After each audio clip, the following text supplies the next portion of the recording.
ফ্রান্সের সেন্ট নাজাইর নৌবন্দর থেকে যুক্তরাজ্যের উদ্দেশ্যে যাত্রা করল বিশ্বের সবচাইতে বড় জাহাজ হারমোনি অফ সি। মঙ্গলবার যুক্তরাজ্যের সাউথহ্যাম্পটন বন্দরে পৌঁছাবে বিশাল আকৃতির এই জাহাজটি।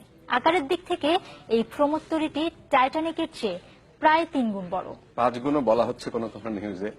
এদিকে অস্ট্রেলিয়ার পার্থে অবতরণ করেছে বিশ্বের সবচাইতে বড় বিমান আন্টোনভ N225 মিরিয়া। বিশ্বের সবচেয়ে বড় প্রমোত্তরী তকমা হারাতে যাচ্ছে টাইটানিক। টাইটানিককে পেছনে ফেলে ফ্রান্সের তৈরি হারমোনি অব দ্য সি দখল করে নিচ্ছে এই অবস্থান।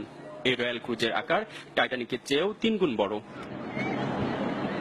সোমবার ফ্রান্সের সেন্ট নাজাইর নৌবন্দর থেকে পরীক্ষামূলক যাত্রা করেছে এই প্রমোত্তরী। গন্তব্য যুক্তরাজ্যের সাউথহ্যাম্পটন বন্দর। 362 মিটার লম্বা 16 তলার এই জাহাজটির যাত্রী ধারণ ক্ষমতা 6000-এরও বেশি, সাথে প্রায় 2500 ক্রু।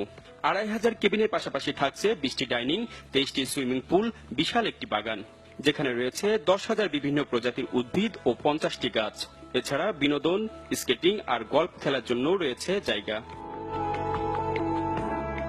22 মে যাত্রী নিয়ে বার্সেলোনার উদ্দেশ্যে প্রথম আনুষ্ঠানিক যাত্রা করবে জাহাজটি। এদিকে রোববার অস্ট্রেলিয়ার পার্থ বিমানবন্দরে অবতরণ করেছে বিশ্বের সবচেয়ে বড় বিমান অ্যান্টোনভ N225 মিরিয়া। দানব আকৃতির এই বিমানটিকে এক নজর দেখার জন্য বিমানবন্দরে ভিড় করেছে দেশটির প্রায় 12,000 মানুষ। Desk report, channel 24।